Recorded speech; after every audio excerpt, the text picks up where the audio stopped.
Stop. Listen. If you've ever felt invisible in rooms where you should be undeniable, this is for you. Today I'm going to flip the script. No more chasing. No more convincing. No more begging for opportunities you could command. You will learn how to design conversations so they turn toward you, not away from you. Ask yourself, what happens when you stop asking for permission and start creating pull? What happens when you become the person people bring offers to because they need you? That's what we're building right now. Here's the first truth. People don't move because you want them to. They move because they believe you're the answer to their risk. That belief is engineered, not gifted. It's built through visible standards and invisible leverage, predictable in values, unreadable in methods. I'm going to show you how to set that signal and how to use silence and precise questions to make them ask, so you never have to beg again. I'm going to talk to you like a strategist, not a cheerleader. You'll leave with decisions, not theories. Outcomes, owners, dates. You'll hear exactly how to hold a frame in a meeting, how to turn a maybe into a request, and how to stay calm while the room bends your way. And you'll practice a discipline that feels simple in theory but ruthless in execution. Let your standards speak. Let your questions do the work. And let your silence collect the truth everyone else is afraid to say. Machiavelli once said, "It is much safer to be feared than loved." Fear preserves you by a dread of punishment which never fails. He meant security comes from consequences, not compliments. From reliable boundaries, not wishful thinking. Translate that into everyday life. Don't threaten. Don't posture. Just make the cost of wasting your time painfully clear. Your calendar, your pace, your follow-up windows, your deal terms. These are the edges that protect you. When you broadcast them quietly and apply them consistently, people stop testing you and start respecting you. You don't need to raise your voice. You need to raise your standards. Most people signal need. They overshare. They rush. They soften their asks. And by trying to look agreeable, they bleed leverage. When you signal standards instead of need, something changes.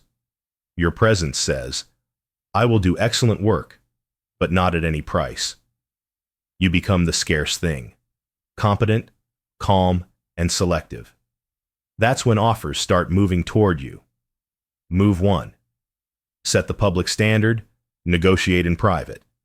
Decide what good means before you enter the room. Not in vague terms. Define it by outcome, owner, and date. For example, to greenlight this, we need a 3-month pilot, weekly data reviews with your ops lead, and a decision by December 18th. That's a standard. It's not aggressive, it's specific. It gives people something to say yes to. In public, repeat the standard without justifying it. The more you explain, the more you leak power. Your message should be steady. This is how I work when accountability matters. Then, if they want to adjust, shift to a private channel where you can explore specifics without an audience. You keep face for both sides. You keep momentum. You keep authority. This is how you become predictable in values. Clarity, accountability, timelines. But unreadable in methods. You might enforce via phased scopes, or via access levels, or via pricing tiers, or via exit clauses. They see the destination. They don't see your route. That's the point.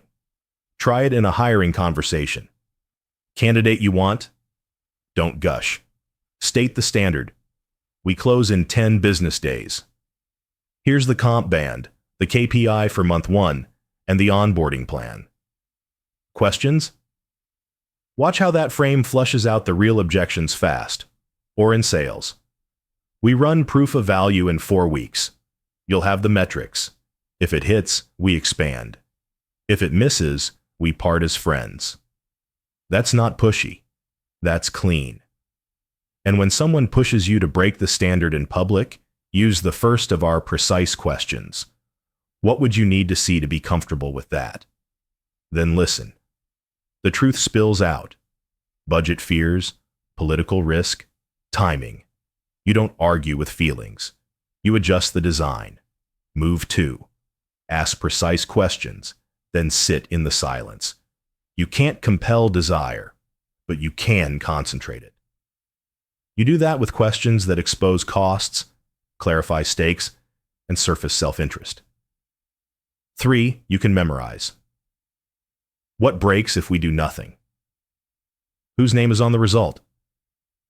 When would this need to be finished to matter? The first question turns vague interest into a pain line. The second reveals the real decision owner. The third installs a deadline that didn't exist until you asked. After each, stop talking. Let them fill the space. They will. People race to escape silence.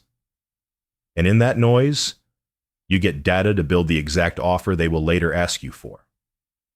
Machiavelli once said, "Men judge generally more by the eye than by the hand." Everyone sees what you appear to be. Few really know what you are. Appearances set frames.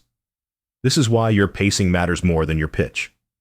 Calm voice, steady tempo, small gestures. You're sending the signal. I have time. I have options. I won't be rushed. The eye sees that. The hand, your actual capacity, stays hidden until the deal is clean. Use this on price discussions. Don't argue numbers. Ask, what outcome would make this a non-discussion internally? Then wait. If they answer with a measurable result, you have a lever. If they answer with a number cut, ask the second question. What would you remove to reach that? Silence again. Force the trade-offs into the open. Adults decide better when costs are visible. You will be tempted to fill gaps with explanations to prove you're reasonable. Don't. Reasonable people design clear processes and follow them. Unclear people talk. Your silence is not emptiness, it's structure. It gives the other side room to choose you. It lets them believe the decision is theirs, which is the only decision that sticks. Here's how you convert attention into an ask without begging. Step 1. Publish the standard. Step 2. Diagnose with questions. Step 3. Summarize and hand them a simple path. Based on what you've said, here's a clean way forward. A 6-week trial, 2 check-ins, and a stop-go meeting on week 6. If we hit X and Y, we roll into the annual at Z. I'll send a 1-page outline. If it looks good, book me for Tuesday at 10 to finalize. That's a path. No theatrics. No pressure. Just clarity that makes it easy for them to say, let's do it. You're not chasing. You're building gravity. Now, let's address the fear beneath begging, scarcity. Scarcity makes smart people volunteer discounts, over-explain, and accept vague timelines.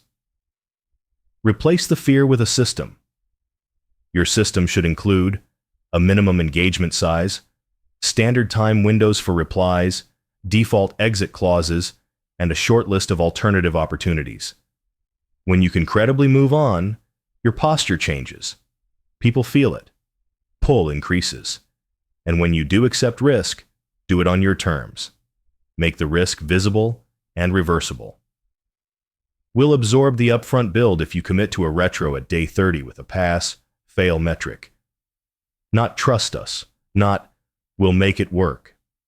Decisions, owners, dates. There's another discipline you need, protecting yourself from flattery and noise. Flattery dilutes standards.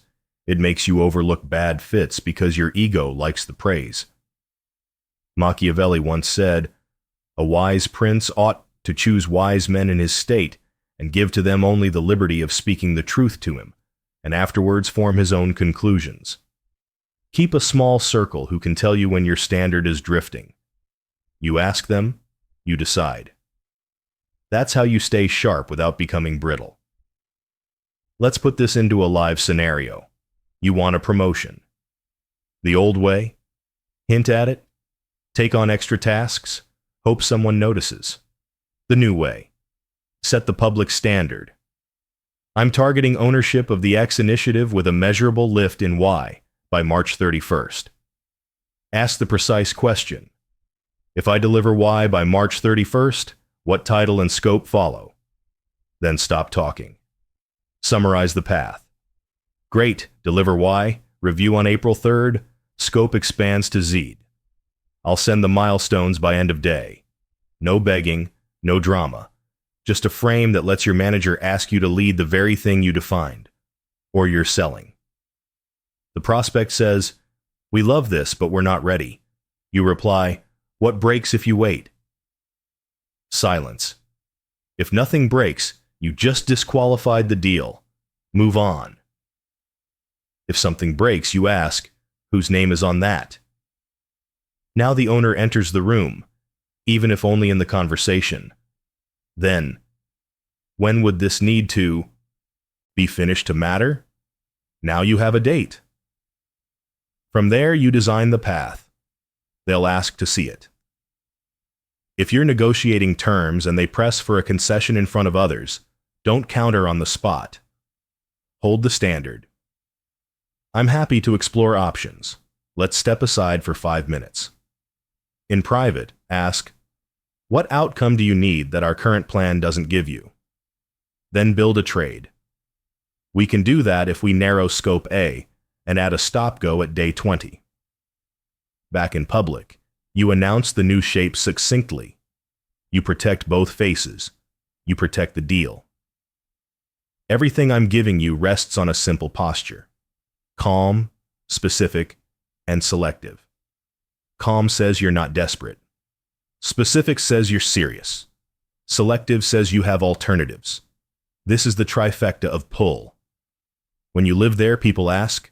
When you leave there, you chase. Practice this today.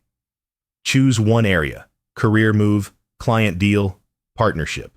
Write the standard: outcome, owner, date. Draft 3 precise questions you will ask.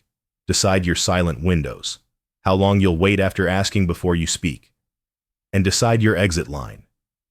If this isn't a priority for you this quarter, let's revisit in Q2. Then execute. You'll feel the urge to fill space. Don't. You'll feel the urge to justify. Don't. You'll feel the urge to drop your price. Don't. Stay with the structure. Let gravity work. By the way, this doesn't make you cold or manipulative. It makes you responsible. You stop wasting other people's time by being vague, and you stop letting other people waste yours.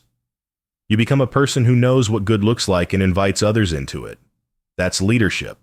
And when you slip, and you will, return to the core. Predictable in values, unreadable in methods. Be transparent about your standards. Be opaque about your tactics. People don't need to see your playbook. They need to trust your outcomes. Comment this: I choose clarity, action, and power. If you're ready to keep building this posture, so the right people bring you the right offers at the right time, tell me to continue. I'll show you the next layer: how to create visible scarcity without burning bridges, and how to turn "let me think about it" into a clean decision. Freeze the scene. A prospect says, "Let me think about it." A manager says, "Let's revisit next quarter." A partner says, "Sounds good. Send something." You feel your momentum drain. You start over-explaining, sweetening terms, or offering a discount. Stop. Today, I'm going to show you how to turn non-committal noise into clean decisions, without begging, without pressure, and without burning bridges. You will learn how to create visible scarcity that earns respect, not resentment. Ask yourself, what happens when the room understands your time is scarce, your offers are structured, and your standards are fixed?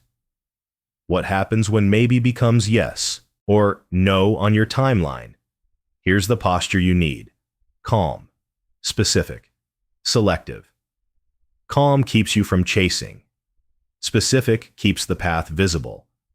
Selective tells them you have options. When you combine those three, gravity forms. People don't want to lose access to someone who's consistent, effective, and limited. That's how you make them ask. Move 3. Make scarcity visible, never theatrical. Scarcity has to be real, or it backfires. Real scarcity is operational, not dramatic. It sounds like this. I hold 2 onboarding slots per month.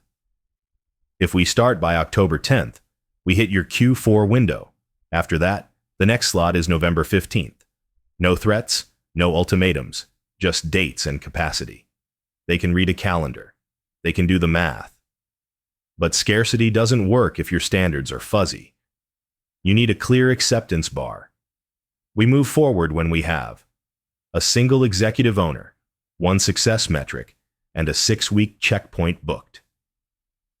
Now put those 3 in writing. When someone asks for a hold without the bar, don't argue. Just say, happy to proceed once we have those in place. When they deliver the pieces, you move. When they don't, you don't. That's not hardball. That's adult. Add proof of life to your scarcity. Reference your pipeline with discretion. I'm finalizing 2 other builds this month. If this is priority, we can lock Tuesday for a working session. Don't list names.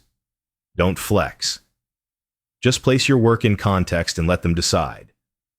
Machiavelli once said, a prince ought to choose the fox and the lion, because the lion cannot defend himself against snares, and the fox cannot defend himself against wolves. Therefore, it is necessary to be a fox to discover the snares, and a lion to terrify the wolves. This is your operating system. Be clever enough to spot the traps in vague timelines and strong enough to hold your calendar line when tested. Scarcity is your lion, strength without shouting. Your questions are your fox, cunning without cruelty. Here's a practical protocol for visible scarcity. Publish windows. I schedule decisions on Wednesdays and Fridays, 15 minutes, cameras on. Cap scope. Pilot caps at 6 weeks and 2 milestones. Expansion only after hit metrics. Control inputs. 1 owner, 1 metric, 1 check-in rhythm. Enforce cooling off. If we pause after week 3, the slot reopens to others. Everything is simple, verifiable, and reversible. This is how you stay respected and keep doors open, even when someone isn't ready yet. Move 4. Convert, let me think about it, into a clean decision. Most think about it moments are camouflage for uncertainty about risk, ownership, or timing. You don't fight camouflage with persuasion. You remove it with precise questions and structured silence. 3 questions, 1 sequence. What would you need to see to decide? Who signs when it works? When would this have to be finished to matter? Ask the first, then stop talking. Let them fill the air. They'll surface the real obstacle. Internal politics, budget gate, fear of switching. Ask the second, and you map the decision chain. Ask the third, and you install a deadline that belongs to them, not you. Machiavelli once said, men judge generally more by the eye than by the hand. Everyone sees what you appear to be. Few really know what you are. Appearances set frames. Your appearance here is a designer of decisions. Calm pacing, crisp sentences, no improvisational promises. When they look at you, they should see a process they can trust more than their own hesitation. Now you summarize their answers into a path that makes it easy to say yes or no. Based on what you said, the clean path is a 4-week proof with 2 check-ins and a decision on November 8th. You're the day-to-day, Dana signs expansion. If we hit X and Y, we roll into the annual. I'll send a single-page outline. If that matches, put 15 minutes on my calendar Friday to confirm. You haven't begged. You haven't pressured. You've designed a decision. If they slip back into, we'll think about it, You reuse the sequence, then close with a respectful exit. If this isn't in your top 3 this quarter, let's pause and revisit December 1st. You showed respect for their constraints and yours. Bridge unburned. Leverage intact. Let's field test with 3 common scenarios. Scenario A. The chronically stalling buyer. They say, "We need more internal alignment." You reply, "What alignment would you need to see to decide on a 4-week proof?" Then silence. If they can't name stakeholders and a date, the deal isn't real. You follow with scarcity. No rush on my side. My next 2 start windows are October 24th and November 15th. If you want one, let's map owners this week. The frame changes. Either they step forward with names and dates, or you release the slot and move on. Scenario B. The discount request. They say, "Can you do 30% off?" You don't debate numbers. Ask, "What would you remove to reach that?" Then wait. Adults choose trade-offs. If they say, "Nothing," your standard holds. Then let's keep scope so we can be judged on results. If they offer a meaningful trade, fewer modules, longer term, you decide calmly. Either way, you never beg by preemptively cutting price. You negotiate shape, not worth. Scenario C, the promotion conversation. You want scope and title. Old way, work more hours and hope. New way. If I deliver a 12% cost reduction in Q4, who approves upgraded scope by January 10th? Silence. What would you need to see to sign that? Then you summarize the path, book the review date, and send milestones by end of day. You've transformed "we'll see" into an agreement with owners and a clock. What about relationships? Scarcity done wrong makes you look arrogant. Scarcity done right makes you look responsible. You're not withholding access. You're stewarding it. To protect that line, always leave dignity on the table. When you decline a poor fit, say, "This isn't my best work lane. Here are 2 alternatives that might suit your constraints." When you enforce a deadline, attach a reopen. If we miss Friday, the slot reopens, but I can prioritize a December 5th restart. People remember your fairness, not just your firmness. Let's layer in a safeguard against your own blind spots. Praise and enthusiasm can blur your standards. This is where counsel matters. Machiavelli once said, "Therefore a wise prince ought to choose the wise men in his state, and give to them only the liberty of speaking the truth to him. But he ought to question them upon everything, and listen to their opinions, and afterwards form his own conclusions." Build a tiny advisory loop around big choices, 2 people max, who challenge your terms before you send them. You ask, they answer, you decide. It keeps your scarcity honest and your decisions sharp. A word about reversibility. People fear commitments that feel irreversible. So design reversible steps. We'll start with a 10-day sprint. If the metric is under target at day 10, we stop clean. If it's on track, we continue. That one sentence transforms anxiety into action. It also screens for seriousness. The unserious want infinite thinking. The serious want controlled tests. Another lever, proof of consequence without aggression. You don't threaten, you document. If we slip past November 8th, we lose holiday production capacity, and the next feasible window is January. That's not pressure. That's physics. And a final discipline. Protect your silence. The fastest way to lose a frame is to answer questions they didn't ask. When you feel the urge to fill space, use a soft redirect. Happy to cover that. First, can we confirm who will sign? You stay on rails. They feel guided, not sold.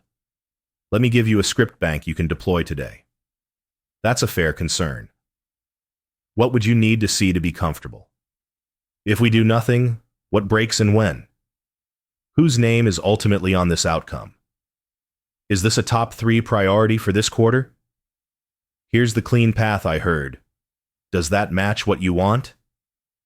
These lines are light, neutral, and precise. They pull truth into the open and make decisions easy. You might ask, isn't this manipulative? Number. Manipulation hides costs and steals choice. This model reveals costs and clarifies choice. You're not forcing yes, you're forcing clarity. Sometimes clarity means a fast no. That's victory. A clean no beats a slow maybe every day. Now, I want you to drop this affirmation in the comments. I choose disciplined scarcity and decisive action. Put this into motion in the next 24 hours. Choose one conversation that's been circling. Write your acceptance bar. Publish your windows. Draft your 3 questions. Decide your exit line. Then execute. No drama, no chasing, just standards and structure doing the heavy lifting. And remember the core. Predictable in values, unreadable in methods. Be transparent about what good looks like. Be unpredictable in how you reach it. You'll notice something quiet and powerful. People lean in. They ask for the slot. They request the pilot. They propose the promotion. Because you've made the decision easy and the opportunity finite. Ready to keep building? In the next part, I'll show you how to expand your pull beyond the room, how to craft signals that travel, reputational assets, proof stacks, and micro-credentials that get you pre-selected before the first call. We'll also cover how to shut down status games without saying a word. Pause and picture this. Before you enter the room, decisions are already tilting your way. Calendars open when your name appears. People repeat your phrases when you're not there. That isn't luck. It's signal. Today, I'm going to show you how to build signals that travel, so the ask finds you before you dial, so you get pre-selected before the first call, and so status games collapse without you saying a word. Ask yourself, what would change if proof did your talking? What would change if your reputation set the frame before you spoke? Here's the premise. Attention chases proof, not personality. You don't need louder posts or cleverer slogans. You need assets that demonstrate value while you sleep. You need a proof stack. Visible, verifiable, and portable. Predictable in values. Your standards are out in the open. Unreadable in methods. Your playbook is not. Let's anchor this in reality. Machiavelli once said, "Nothing makes a prince so much esteemed as great enterprises and setting a fine example."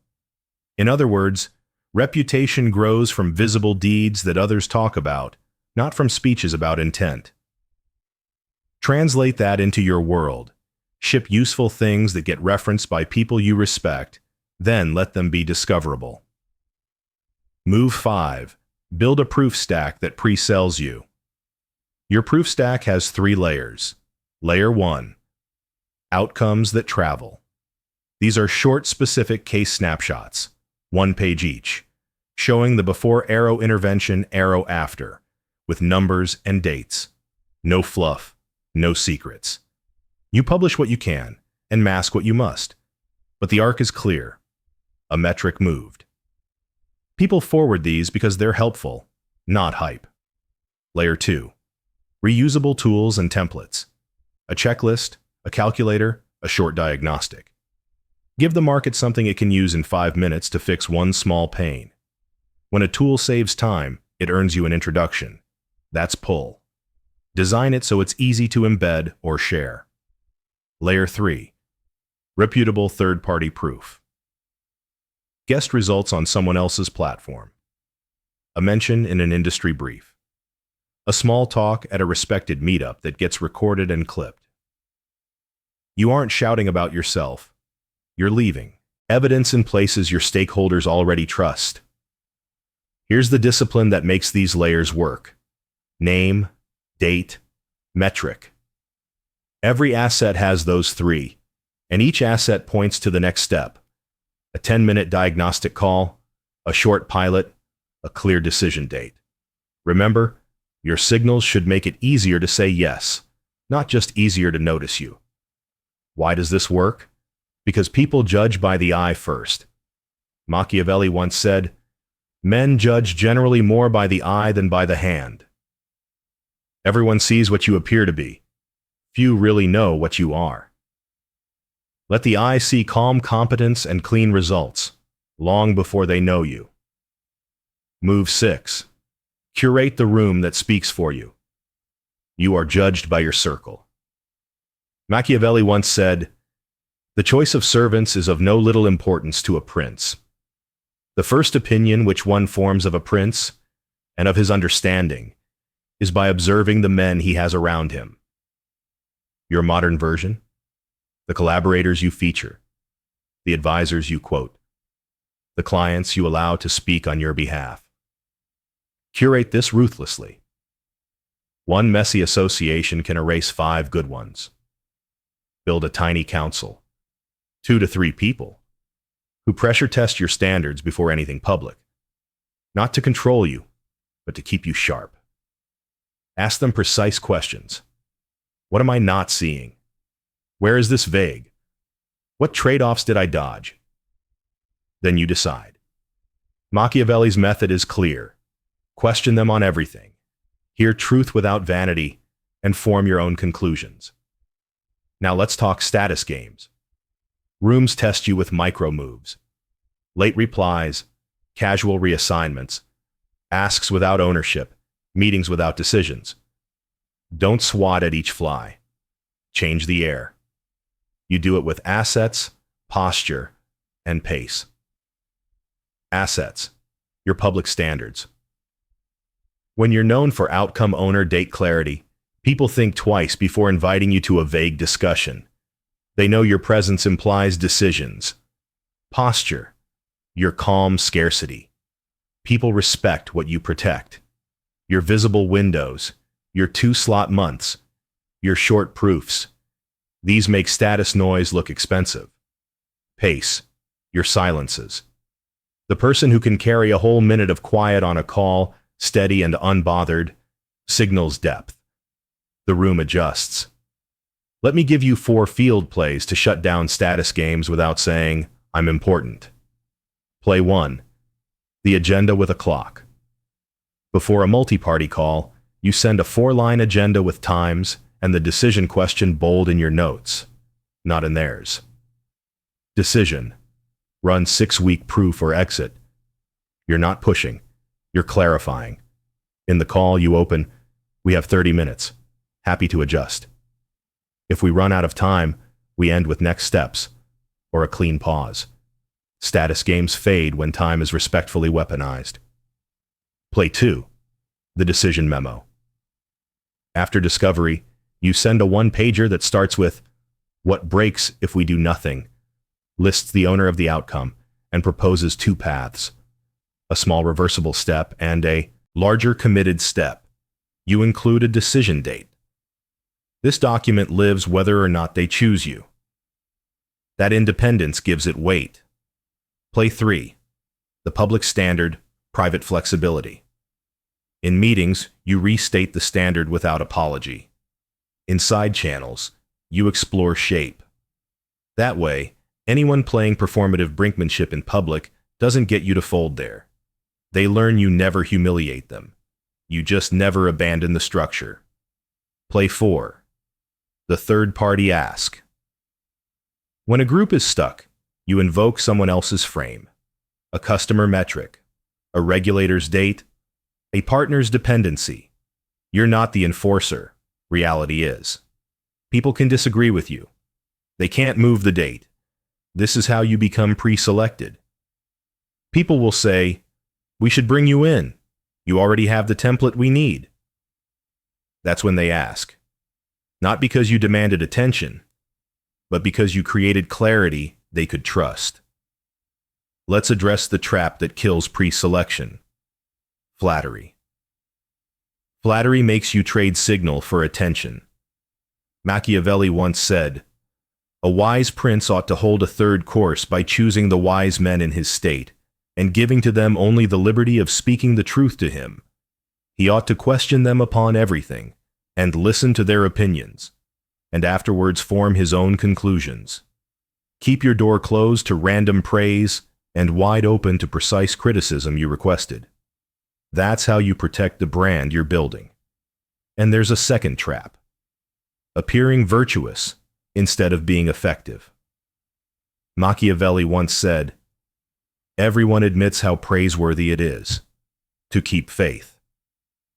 Nevertheless, our experience has been that those princes who have done great things have held good faith of little account. The modern read, promise carefully, deliver completely, and reserve the right to change methods when facts change, without violating your standards. Appear steady, operate flexibly. Now let's design your proof stack in 48 hours. Step 1.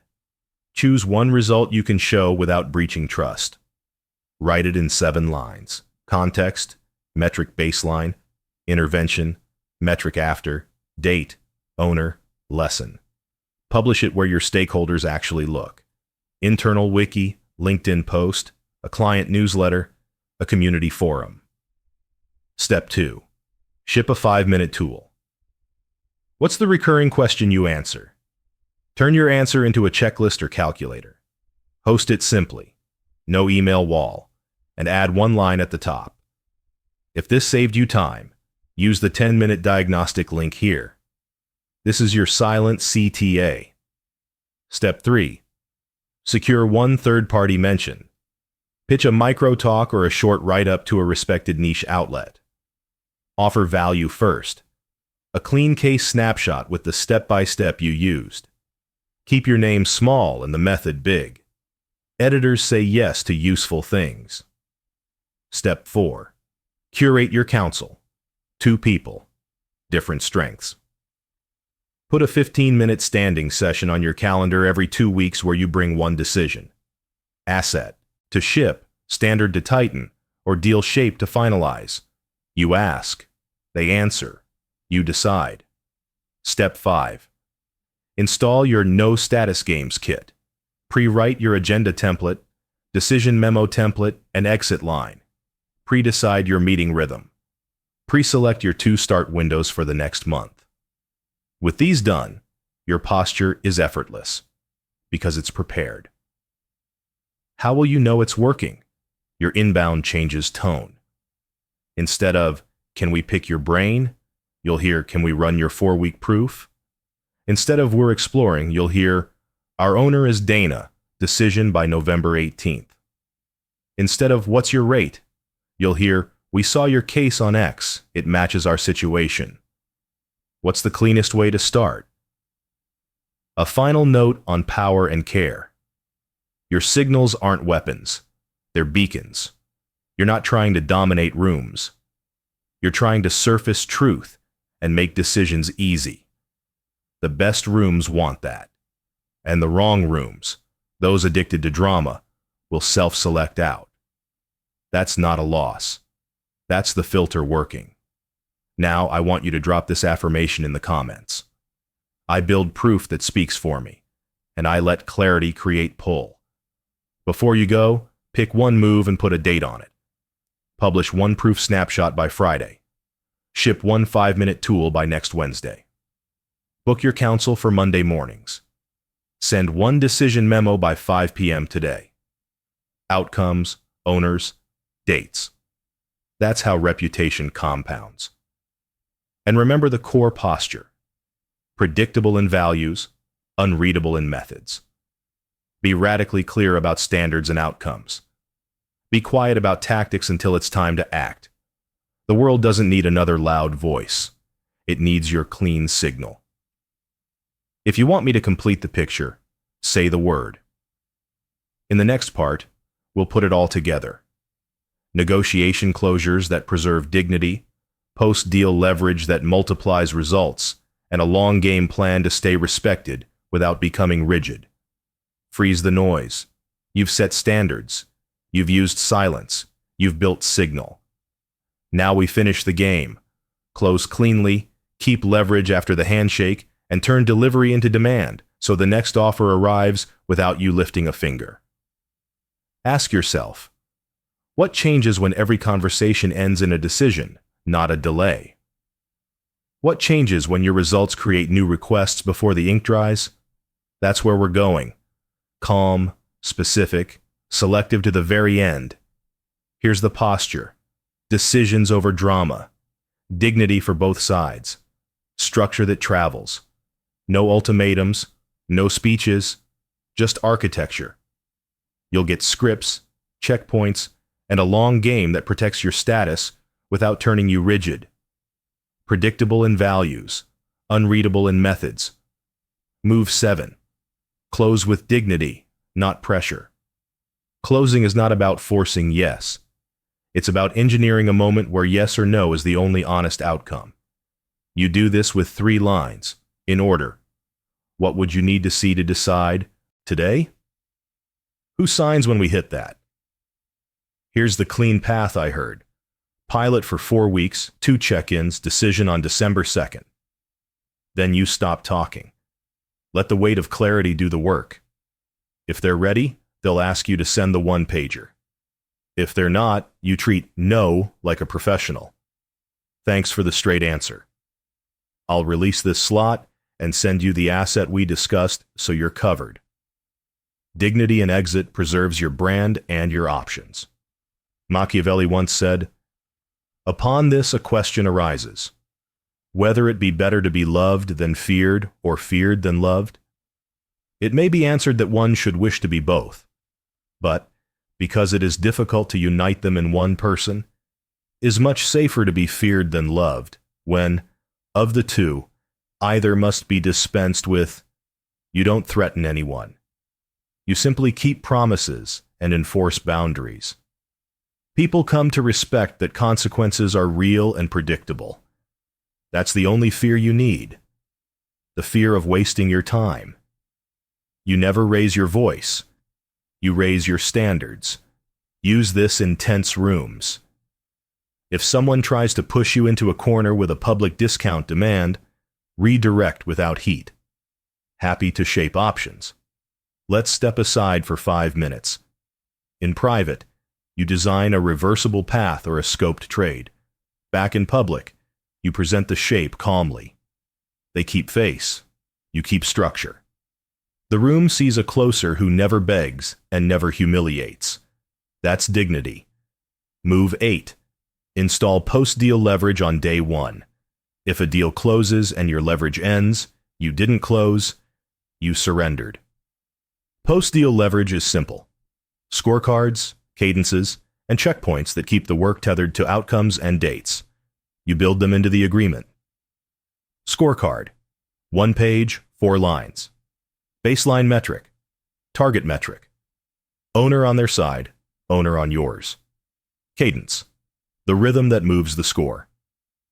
Tuesdays 20 minutes, cameras on, agenda sent 24 hours prior. Checkpoints. Moments of truth. Day 20 and day 40. Pass-go with predefined thresholds. These are not control tactics. They are mutual insurance. They protect both reputations. They also give you legitimate reasons to ask for what matters next. Access, data, approvals. Without them, you drift. Drifting is where begging begins.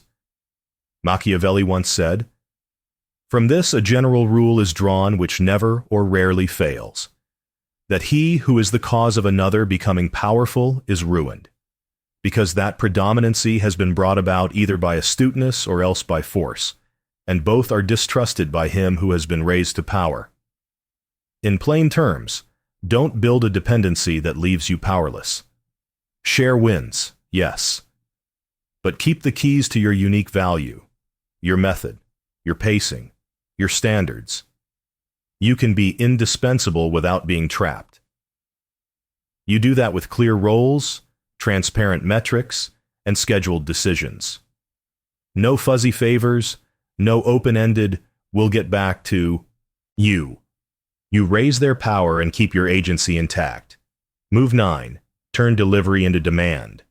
When delivery produces silence, your leverage decays. When delivery produces proof, your leverage compounds. Build a proof loop into your work. Set the narrative before you start. We'll publish a 7-line snapshot at day 30. Context, metric baseline, intervention, metric after, date, owner, lesson. No proprietary detail, just results. Everyone agrees. Now your delivery creates a shareable artifact that travels without you. Make the proof portable. Format it so a stakeholder can forward it in 10 seconds. Remove jargon. Keep the headline obvious. Churn down 14% in 30 days. At the bottom, include a single next step. If this applies to your unit, book the 10-minute diagnostic link here. That's not a pitch. That's a service. Your results start recruiting your next decision maker while you're still working. Stack small tools on top of wins. A checklist here, a calculator there, each directly tied to the result you just shipped. Tools give your champions an easy way to look smart in front of their room. When someone gets status by sharing your work, they become your advocate voluntarily. That's how demand grows from the inside out. Move 10, play the long game. Flexible in method, firm in standards. Rigor is not rigidity. You will lose leverage if you confuse the two. Rigor means your standards, outcome, owner, date, never slip. Flexibility means the path can change when facts change. Machiavelli once said, "And the first opinion which one forms of a prince and of his understanding is by observing the men he has around him." Build a tiny council who tells you the truth you ask for, not the flattery you didn't. 2 people, different strengths. You bring them big moves, pricing, positioning, partnerships, and 3 questions. Where is this vague? What am I not seeing? What trade-off am I avoiding? You listen. Then you decide. You own the outcome. That's how you evolve without losing the frame. Also, protect yourself from praise that bends your rules. Machiavelli once said, "A wise prince ought to hold a third course by choosing the wise men in his state, and giving to them only the liberty of speaking the truth to him. But he ought to question them upon everything, and listen to their opinions, and afterwards form his own conclusions." Praise can make you cheapen your standards to keep approval. Your counsel keeps you straight. You ask for truth. You grant permission to be blunt. Then you choose. That's strength. Now the playbook that ties it all together: calm, specific, selective from first call to final handshake. Set the standard up front. Outcome, owner, date. Use precise questions to surface reality. Hold your silence. Summarize the path and hand them an easy yes or a clean no. If yes, install post-deal leverage, scorecard, cadence, checkpoints. If no, exit with dignity and an asset that helps them anyway. As you deliver, produce proof snapshots that travel and tools that solve small pains. Curate your circle to guard against flattery and drift. Keep your standards visible and your methods flexible. Repeat. Let's drop this into 3 live contexts. Context A. You're leading a cross-functional project that's slipping. Don't beg for resources. Publish a 1-page scorecard. Baseline, 5.2-day cycle time. Target, 3.8 days by February 12th. Owners, Ops, Dana, Eng, Luis, PM, you. Cadence, Monday and Thursday, 15 minutes. Checkpoints, January 20th, February 3rd. Then ask, what breaks if we do nothing? And who signs if we hit 3.8 by February 12th? The room realigns because you made the decision visible. Anyone who prefers fog will resist. That's your filter working. Context B. You're selling, and procurement enters late asking for a 25% cut. Do not argue worth. You reshape. We can do 25% if we narrow scope A and convert B to a phase 2 option after day 30 pass go. Then you pause. Adults decide better when trade-offs are explicit. If they value the full scope, price stands. If they value price, scope adjusts. Either way, no begging. Context C, you've delivered a win. The sponsor says, "Great work, we'll be in touch." Don't chase. You send the 7-line proof snapshot and a tool that solves one adjacent problem. At the bottom, if this applies to Unit North, here's the 10-minute diagnostic link. You just turn delivery into demand cleanly, respectfully, and at scale. You might be thinking, what if they still stall? Then you confirm priorities without emotion. Is this top 3 for this quarter? If no, you exit with dignity and a reopen. Let's revisit March 1st. I'll release this slot now. If yes, you ask, what would you need to see to decide by Friday? Then you wait. Silence collects truth. Truth guides your next move. Now, I want you to drop this affirmation in the comments. I close with clarity, I protect my leverage, and I let proof create pull. Here's your 72-hour plan to cement the posture. Today, write your acceptance bar and your exit line. Acceptance bar equals 1 owner, 1 metric, 1 decision date. Exit line equals quote. If this isn't top 3 this quarter, let's pause and revisit on date, quote. Put both into your notes so you never improvise them under pressure. Tomorrow, build your scorecard and cadence templates. 1 page. Keep them ready so yes automatically creates structure. If you don't have a cadence, your yes can decay into maybe after the call. Within 72 hours, ship 1 proof snapshot from a recent win and a 5-minute tool connected to it. Remove friction. No email wall, no long preamble. At the bottom, place your 10-minute diagnostic link. Let delivery start the next decision for you. And a rule to keep you centered, predictable in values, unreadable in methods. Be explicit about outcomes and dates. Be flexible about routes.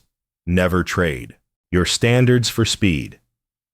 If a room demands speed without clarity, you step back.